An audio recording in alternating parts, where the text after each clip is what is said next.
Aujourd'hui, on se retrouve pour la deuxième vidéo de ma série sur la précarité des femmes.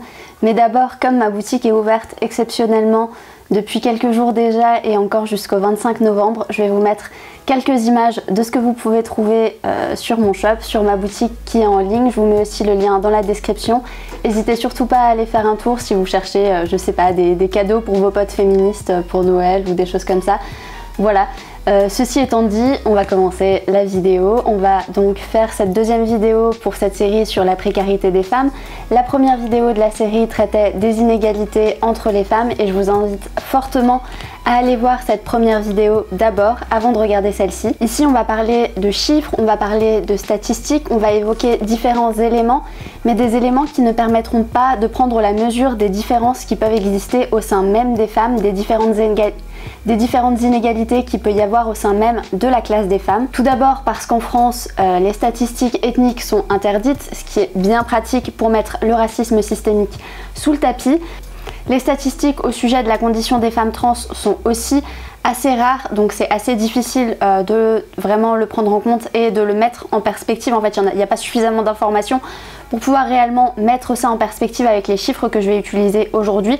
En tout cas, moi, j'ai pas les informations nécessaires pour le faire. C'est pour ça que je vous invite à regarder cette vidéo en premier, donc cette vidéo sur les inégalités entre les femmes, puisque du coup aujourd'hui on va parler de l'écart salarial. Ça va donc être une vidéo très binaire parce qu'on va vraiment traiter de l'écart salarial, l'écart de revenus, l'écart de salaire en fait entre les hommes et les femmes. On va rester vraiment sur cette binarité là. Il y a également la question du handicap qui pourrait être évoquée si on veut parler des inégalités au sein du marché du travail, mais ça fera l'objet aussi d'une vidéo spécifique au sein de cette série sur la précarité des femmes. Pour rentrer dans le vif du sujet, aujourd'hui on va donc parler de l'écart salarial, l'écart de salaire entre les hommes et les femmes. Quand on parle d'inégalité salariale, on se voit souvent rétorquer que les statistiques ne prennent pas tout en compte et finalement peu importe les chiffres qu'on donne, on nous répond toujours que les différences sont en réalité bien moindres et puis on va nous énumérer tout un tas de justifications qui ne sont en fait que des mécanismes patriarcaux. C'est ce qu'on appelle un tour de passe-passe ou un sophisme si on veut se la jouer un peu. Finalement, on peut dire qu'il justifie le sexisme par le sexisme. Les différents chiffres que je vais utiliser pendant cette vidéo, ils sont issus d'un article de l'Observatoire des inégalités qui traite du sujet de l'écart salarial et qui utilise des données de l'INSEE, mais j'avais déjà fait le script quand je m'en suis rendu compte. Les données qui sont utilisées dans cet article sont un peu datées, tout simplement parce que cet article a déjà quelques années, donc c'est des données qui majoritairement sont issues d'une étude, d'un rapport qui date de 2015, il y a aussi quelques trucs qui datent de 2016 et de 2012, mais majoritairement des données qui datent de 2015. J'ai vu qu'il y avait un nouveau rapport de l'INSEE qui était sorti entre temps en 2019, voire même en 2020. Je sais plus, en tout cas je vous le mets dans la barre de description si jamais vous voulez aller voir en quoi ça a changé, si jamais vous voulez aller voir la différence qu'il y a eu du coup entre ce que je vais vous dire maintenant, donc aux alentours de 2015 et entre les nouvelles données de l'INSEE. Mais en réalité, si je me suis pas fait chier à remanier tout le script de cette vidéo, c'est parce que ça n'a pas non plus changé de manière significative. Ça va pas changer en fait le propos de la vidéo, voilà, donc du coup je me suis pas non plus emmerdée à refaire le script. Et désolée pour du coup l'inexactitude des chiffres. Néanmoins, ils permettent quand même de comprendre l'idée et si jamais vous voulez aller voir les chiffres les plus récents, les données les plus récentes sur la question, je vous mets tout ça dans la barre de description. Je vais sans doute un petit peu regarder vers le bas parce que j'ai mon script et que là il y a des chiffres donc je vais en avoir vraiment besoin. Personnellement, j'affirme que l'écart de salaire entre les hommes et les femmes, il est de 34,6%. Et ça, du coup, c'est un écart de salaire qui prend en compte les mi-temps, qui prend tout en compte, puisque finalement ce chiffre-là, ce chiffre de 34,6%, si on le reporte en équivalent temps plein, donc comme si tout le monde avait un temps plein, on arrive à un chiffre de 22,8%. Mais moi, du coup, je pense que le chiffre à utiliser, c'est ce chiffre de 34,6%. Je vais expliquer un petit peu plus loin pourquoi je pense que utiliser le chiffre de l'équivalent temps plein, c'est une arnaque. Et maintenant, du coup, je vais vous expliquer pourquoi je choisis ce chiffre-là et pas les autres, puisqu'un autre pourcentage d'écart un petit peu moindre, mais qu'on voit très régulièrement aussi, c'est celui qui est du coup autour de 25,7%, ce qui nous donne 18,5% en équivalent temps plein. Et cette première différence, en fait, cette première différence entre 34,6 et 25,7 ou entre 22,8 ou 18,5 si on est en équivalent temps plein, elle est très facilement explicable. Et en fait, concrètement, si vous cherchez des informations sur l'écart de salaire, vous allez très rapidement tomber sur l'article sur lequel je me suis basée, sur lequel j'ai pris les chiffres que j'utilise. Vous allez très rapidement tomber dessus et il explique très bien cette première différence et à quoi elle est due. Et évidemment, je vous mets tout ça dans la barre de description, comme ça vous pourrez aller voir par vous-même. Cette première différence de savoir si on va utiliser le chiffre du coup de 34,6 ou le chiffre de 25,7, elle est directement issue du sexisme. En fait, c'est simplement qu'on va présenter l'écart de salaire du point de vue des hommes.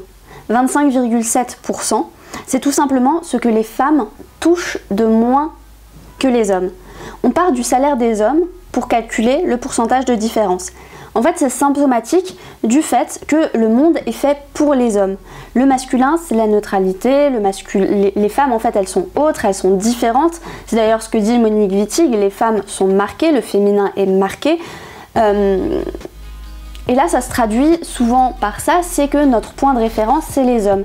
Et donc, quand on utilise le chiffre de 25,7%, ça veut dire qu'on prend le salaire des hommes comme point de référence et qu'on va voir par rapport à ce point de référence, par rapport aux hommes, combien les femmes gagnent de moins. Alors que si on prend en fait le chiffre plus haut, le chiffre de 34,6%, c'est en fait ce que les femmes perçoivent de moins que les hommes. On part donc du salaire des femmes, on prend un autre point de référence, en fait on prend le salaire des femmes comme point de référence et on va calculer la différence avec le salaire des hommes et c'est là qu'on arrive du coup au chiffre de 34,6%. Je vous mets pas à chaque fois le chiffre en équivalent temps plein, on va oublier l'équivalent temps plein, je vais vous dire pourquoi, mais on va oublier l'équivalent temps plein parce que c'est plus simple. Là j'ai déjà l'impression de jongler avec les pourcentages, c'est très compliqué. En réalité du coup, comme vous l'aurez sans doute compris, ces deux chiffres ne sont pas faux. Aucun de ces deux chiffres n'est faux. Ni 34,6% d'écart de salaire, ni 25,7% d'écart de salaire n'est faux. Ça dépend simplement de quel point de référence on choisit. Si on choisit de se référer aux femmes, si on choisit de se référer aux hommes. C'est notre point de départ qui diffère. Mais ces deux chiffres, du coup, factuellement, sont justes. Et du coup, évidemment, moi, en tant que femme, je vais choisir le point de vue des femmes, donc ce chiffre de 34,6% qui est l'écart salarial du point de vue des femmes. Et puis finalement, prendre le point de vue de l'homme, en plus d'être déjà symptomatique du sexisme, puisqu'on va évidemment immédiatement en priorité se référer aux hommes, en plus de ça, c'est aussi un moyen très facile de minimiser cet écart de salaire, puisque quand on regarde l'écart de salaire du point de vue des hommes, il a l'air bien moindre que quand on le regarde du point de vue des femmes. Et ça finalement, c'est dans les conséquences matérielles de l'écart salarial, mais aussi dans des conséquences plus abstraites, simplement dans les mécanismes sociétaux. Pour expliquer enfin, après en avoir parlé 10 000 fois, et j'aurais pu le dire tout de suite, pourquoi j'exclus d'office le calcul en équivalent temps plein, tout simplement parce que prendre l'équivalent temps plein, c'est totalement exclure de l'équation le fait que le temps partiel n'est pas un réel choix pour les femmes. Le temps partiel, finalement, c'est bien plus souvent une contrainte qu'un vrai choix.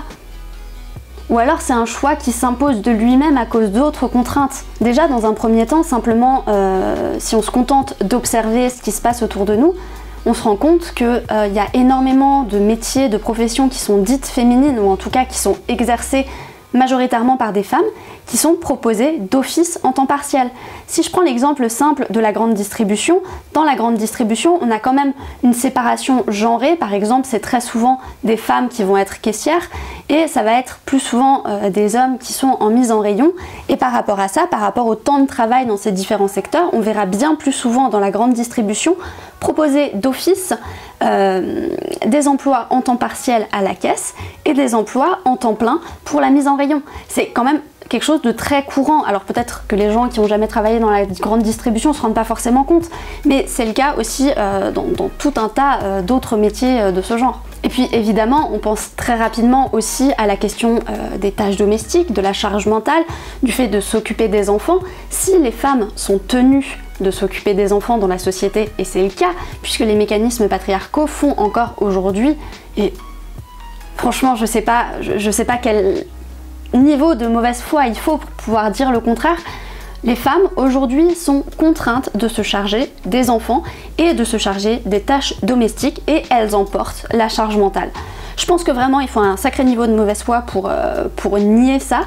Mais bref, c'est le cas aujourd'hui et tous ces éléments-là, ils font que forcément, si tu as tout ça à faire, et tu as moins de temps pour taffer et donc nécessairement tu vas aller vers des temps partiels et tu vas être contrainte pour pouvoir réussir à faire toutes tes autres obligations de travailler en temps partiel, ce qui n'est pas nécessairement un choix et ce qui est même une difficulté souvent pour beaucoup de femmes qui élèvent leurs enfants seules. Concrètement, je pense que je pourrais m'arrêter là sur cette vidéo, je pense que c'est relativement clair, je me base sur des données de l'INSEE qui sont pas tout à fait à jour, mais si vous allez voir les mises à jour, en réalité c'est très proche, mais voilà, je me base sur une source qui est quand même relativement... Enfin, qui se contente de faire un constat.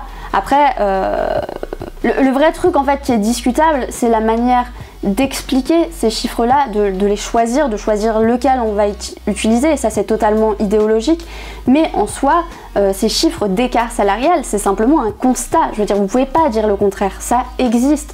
Est-ce que pour vous c'est normal? Est-ce que pour vous c'est explicable? Ça c'est une autre question, et c'est justement pour ça que je n'arrête pas cette vidéo ici, puisqu'on va quand même répondre à quelques arguments justement qui tentent d'expliquer ces chiffres et de dire en fait ces chiffres sont normaux, alors que moi je ne suis pas du tout d'accord, ce n'est pas du tout normal que les femmes soient contraintes au temps partiel, soient contraintes de sacrifier leur carrière parce que la société leur met sur les épaules une certaine charge dont elles ne peuvent pas se soustraire.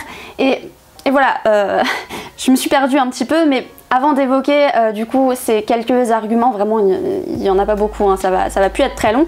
Je le répète donc une dernière fois avant de faire ce petit catalogue, moi j'utilise du coup le chiffre de 34,6% d'écart salarial, tout simplement parce que je me place du point de vue des femmes, je me réfère au point de départ du salaire des femmes, parce que y en a marre un petit peu de toujours se référer aux hommes, de toujours prendre les hommes comme référents. Non, et surtout pas quand on parle de questions et d'inégalité et qui nous concernent nous, quoi. Je veux dire, à un moment donné, stop. Voilà, et je me réfère pas non plus à l'équivalent temps plein, tout simplement parce que je ne pense pas que le temps partiel soit un vrai choix de la part des femmes. Et encore là, je vais vous renvoyer vers une future vidéo, ce qui est un petit peu absurde puisque du coup vous pouvez pas aller la voir, mais je vais faire une prochaine vidéo aussi dans cette série sur la précarité des femmes qui traitera du coup spécifiquement du choix d'être mère et des impacts que le choix d'être mère peut avoir sur la carrière des femmes. Je vais le répéter encore une dernière fois aussi, mais il faut bien comprendre que tous ces chiffres, que ce soit 18,5, 22,8, 34,6, enfin tous ces chiffres que j'ai évoqués au début de la vidéo sont vrais. Il n'y en a aucun qui est plus juste qu'un autre. Ils dépendent juste de quel point de vue on veut prendre l'information, c'est tout. Et donc finalement c'est le choix desquels on veut utiliser dans nos argumentaires qui va en fait juste simplement donner ça donnera pas en fait d'informations différentes sur la situation, mais ça donnera clairement des informations différentes sur la personne qui utilise ces chiffres, puisque en fait ça va être significatif, ça va vraiment ça va être lié à son idéologie, quoi. Si moi je choisis 34,6%, c'est clairement parce que je suis féministe. Si quelqu'un choisit 18,5%, qui est le chiffre le plus bas, c'est clairement qu'il n'a pas envie de lutter pour les femmes, quoi. C'est pas, ça montre bien déjà que c'est pas trop sa priorité, quoi. Et donc un des premiers arguments, un des premiers éléments qui va souvent être utilisé du coup par ces personnes-là dont lutter pour les droits des femmes et pour la condition des femmes n'est clairement pas une priorité, un des premiers arguments du coup qui est souvent donné, voilà c'est ça, c'est le temps partiel, comme je l'ai déjà dit, mais ça comme on l'a déjà évoqué, je vais pas trop y revenir dessus. J'ai pris un peu des libertés par rapport à mon script, du coup là maintenant ça me met des pièges tout seul par rapport à... Enfin bref, c'est compliqué. Voilà, comme je l'ai déjà dit par rapport au temps partiel, simplement faut pas être un génie pour comprendre que si tu es tenu de t'occuper des gosses, et quand je dis que tu es tenu de t'occuper des gosses, c'est pas uniquement une question de construction sociale ou quoi, c'est juste que en fait les hommes ne s'en occupent pas, donc si les femmes ne le font pas, il y a juste personne en fait qui s'occupe des enfants. Donc bref, quand je dis qu'elles sont tenues de le faire, c'est vraiment dans ce sens-là. C'est qu'en fait personne ne le fera à leur place si elles ne le font pas. C'est pour ça qu'elles sont tenues de le faire. Et on voit d'ailleurs souvent des exemples dans l'actualité, ça arrive assez régulièrement, de femmes qui une fois ont voulu absolument laisser la charge à leur mec. Leur mec n'a rien fait, il s'est passé un incident et ça va être la faute des femmes alors que le mec était censé le faire, ne l'a pas fait et voilà, mais c'est quand même la faute des femmes parce qu'elle n'a pas anticipé la flemme de son mec. Non, voilà.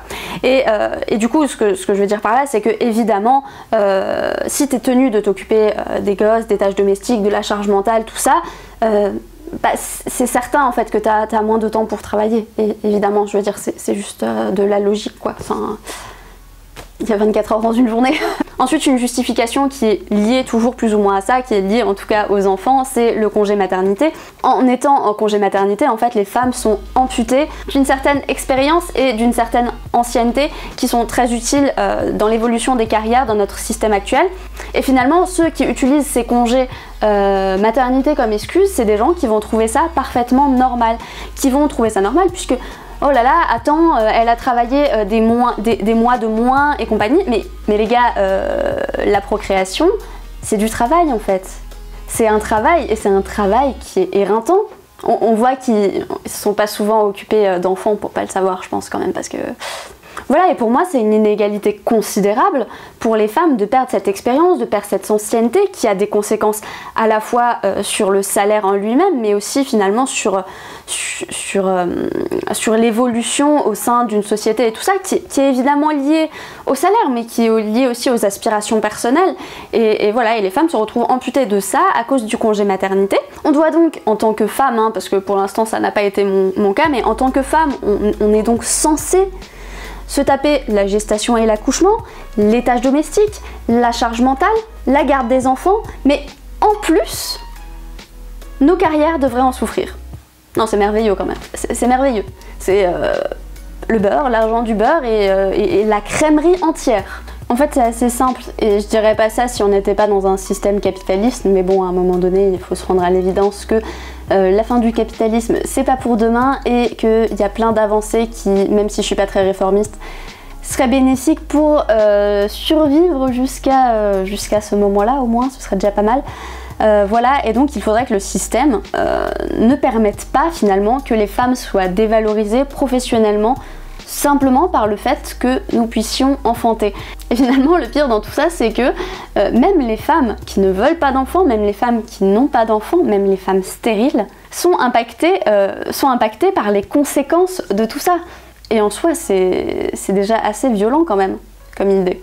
Mais ce serait pas suffisant, il faudrait aussi évidemment qu'il y ait une plus grande répartition, une plus grande facilité aussi de répartition entre les différentes partie de la parentalité, qu'on soit face finalement à 2 hommes, 2 femmes, un homme, une femme, peu importe, il faudrait qu'il y ait une plus grande facilité de répartition des congés maternité, paternité, on s'en fout, mais des congés parentaux, du coup, entre les 2 parents, et pourquoi pas justement créer simplement des congés parentaux qui pourraient être répartis entre les 2 parents de manière totalement libre.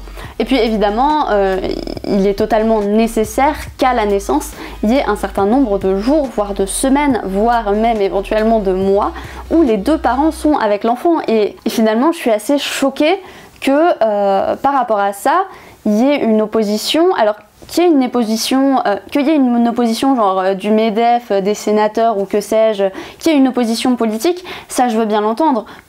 Qu'elle soit au sein, je veux dire, du gouvernement, que ce soit ces personnes qui décident pour nous tout ça, que eux soient en opposition par rapport à cette idée-là, parce que évidemment économiquement ça ne les arrange pas forcément et tout ça, ça je le conçois, je veux dire à un moment donné... je me fais plus d'illusions, je sais qu'il s'agit clairement d'ennemis, mais là où vraiment je suis choquée, c'est quand je vois qu'il y a une opposition parmi des pères en fait, ou des futurs pères, ou des potentiels pères, ou en tout cas des hommes qui veulent des enfants et qui sont opposés à ça. Mais en fait les gars, pourquoi vous voulez des enfants si, genre, rester avec eux les premières semaines de leur vie, c'est un effort. Je veux dire, je comprends pas. Moi, je veux pas d'enfant, hein. Pour moi, ce serait un effort de rester avec un enfant les premiers jours de sa vie. Mais je veux pas d'enfant, en fait. Donc, enfin, voilà, il y a une certaine logique. Si vous voulez des enfants, bah, c'est pour vous en occuper, non? Et si c'est pas pour ça, en fait, pourquoi? Je sais qu'il y a cette histoire de 7 jours de congé paternité. Honnêtement, j'ai eu la flemme de regarder où ça en était.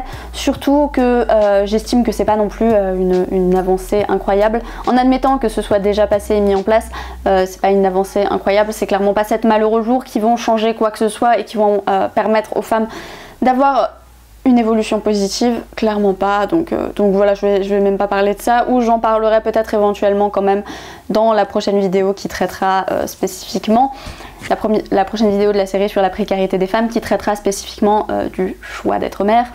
Voilà, je vais pas parler non plus des études, tout simplement parce que les femmes en règle générale sont quand même un peu plus diplômées que les hommes. C'est pas une différence qui est monumentale non plus, mais les femmes sont un petit peu plus diplômées que les hommes. Du coup, c'est pas du tout un élément qui permet de justifier l'écart salarial. Au contraire, c'est un élément qui montre bien que si les femmes ne sont pas acceptées dans des postes à responsabilité, si les femmes n'ont pas de postes avec des salaires importants, avec des hauts salaires, et qu'il y a du coup encore aujourd'hui cet écart salarial qui est significatif, j'ai oublié où j'allais, qui est significatif, ce n'est pas à cause d'un manque de formation ou un manque de diplôme des femmes.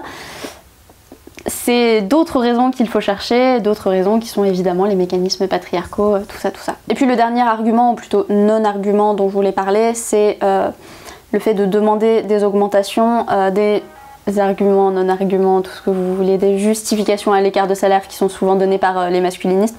Il y en a probablement d'autres, je les ai simplement pas en tête, mais si jamais vous y pensez, n'hésitez surtout pas à l'ajouter dans les commentaires, j'en reparlerai probablement dans une prochaine vidéo, parce qu'à mon avis c'est pas la première fois.